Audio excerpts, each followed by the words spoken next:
Well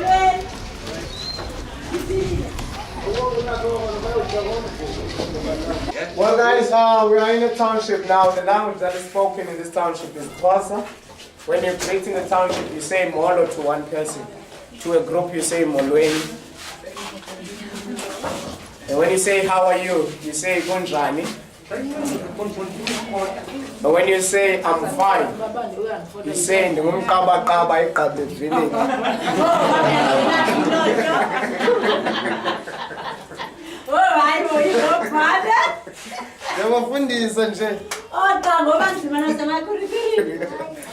Well guys, these are the original hostels that I've told you, built from 1950. The government built thousands of them. And this is how they all look like. Now in each block you have 2 levels. In each level you have 6 bedrooms. So down that side you have 3 bedrooms. Down this side you have another 3 bedrooms. In each bedroom you find 3 concrete beds. So 3 strangers had to share a room. So at the end of the day, 18 people have shared this year. They didn't have electricity, so there was a coal stove over there, that's the chimney. Just trace the smoke on the ceiling. The wall on that side is very damp, that's because there's 2 showers. And that's what this men had to share amongst themselves. From 1985, they started to allow women and children to move in. So these 18 single men turned into 18 families, 3 families per room. An average of 5 per family, that could mean up to 15 people per room. Now if you had 15 people per room, that could end up being 90 people living here. Now, it became overcrowded in these hostels that people started to compare life in the hostels with life in prison. They never felt at home anymore. Their priorities started to change, whereby they started to neglect the area. And by neglecting the area, it started to get dirty, children started to contaminate diseases. TB became one of the major problems here. And that's when the environmental center came into existence, trying to alert the people about the dangers that are surrounding them. And the government started to build houses in 1994. But the government hasn't delivered that much. We realized that during the first 10 years of the democracy, the government was mainly focusing on political issues of the country. And by the time they thought they finished their political issues, they realized that the world was already facing other problems such as HIV/AIDS. And if you look on the news, South Africa is one of the countries that is highly affected by this disease, and life doesn't discriminate. It affects people in the townships as well. Now if you look at the statistics of the townships, you realize that it's very high on women than it is on men. Now simple reason is that women visit hospitals regularly for different reasons. Now when you visit a government clinic or hospital, they might require that you get tested. So it's easy for women to find out. When it comes to guys, they don't visit hospitals that much. So it's not that guys don't have it, it's just that they don't know, and they're probably passing it around. And the other problem we have is that people are not educated about this disease for a very long time, that a stigma developed around it. That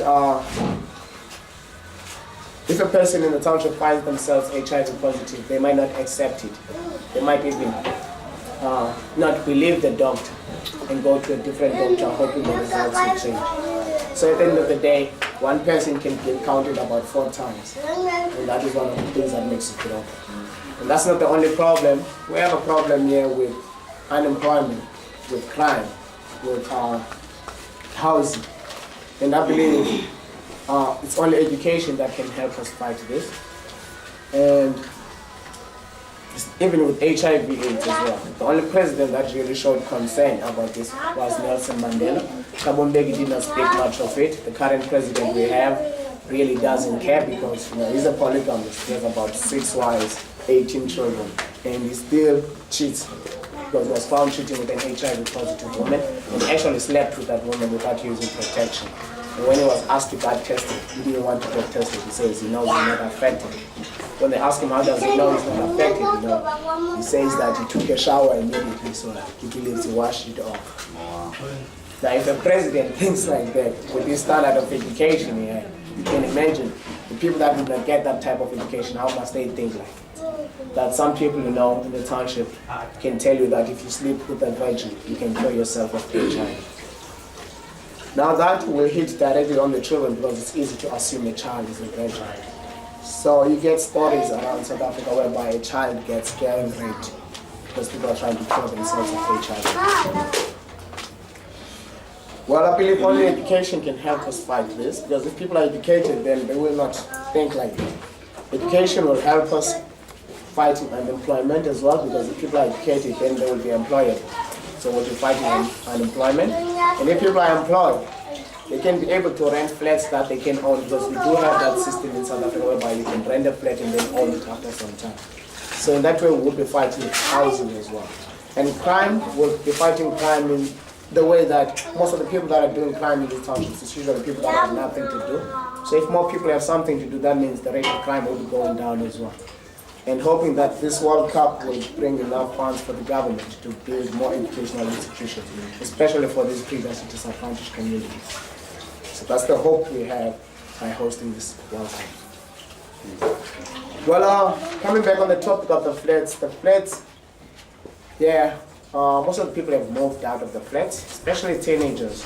As soon as children become teenagers, they feel they have no privacy. So most of them will move out and build wooden houses for themselves outside for privacy. Some of their families have decided to totally move out as well and build such houses, build caravans. So we do have a trailer park around the township as well, whereby it's people that moved out of here. And that means today in this hostel, it's possible that you might find 2 families per room. Those rooms are still not conducive for 2 families. For the fact that if you come here at night, you might find some people sleeping here on the lounge, putting mattresses on the floor, on top of the tables here. And we're going to give you an opportunity to have a pick in one of the rooms. And the idea is to see the size of the room that 3 families had to share. You're welcome to take pictures. And I want you to not feel like intruding. We've been invited here. So we are welcome to have a pick and take pictures. And if you guys willing to give out anything, because sometimes people want to give out something as a token of appreciation. But it's not an obligation, because by you coming here, the preschool has been supported. The tour operators support the preschool. So whatever you want to give out, you give out entirely out of your own free will. It's not an obligation. And if you give out something, I would suggest you don't give it to an individual. It's best if you just put it on the table so that you can share it. Right? Then say that. How far you love?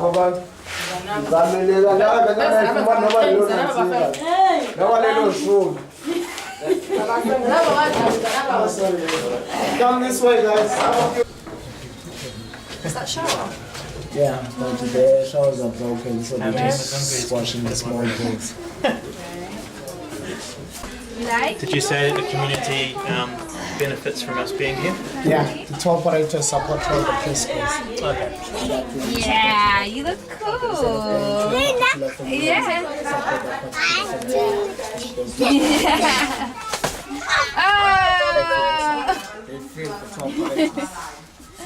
Oh, it didn't really work. Let me take another one. I'll take one more. You go jump. They don't mind us being here. They don't mind.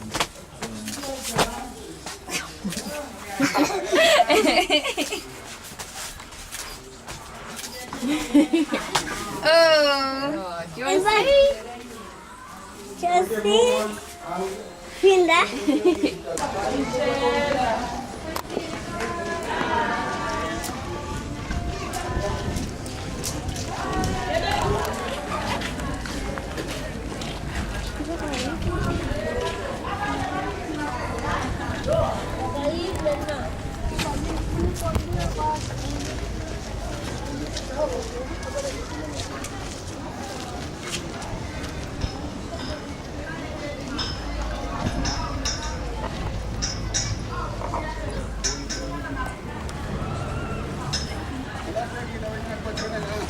What about you?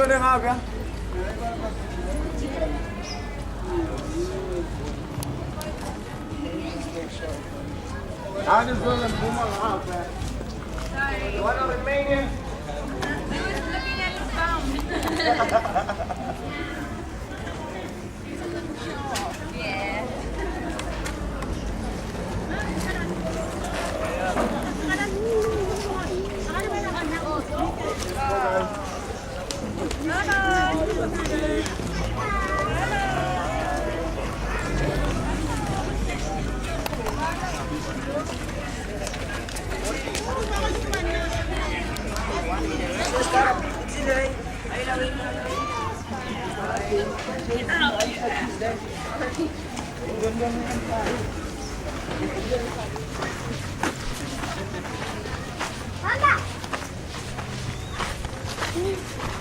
Bye.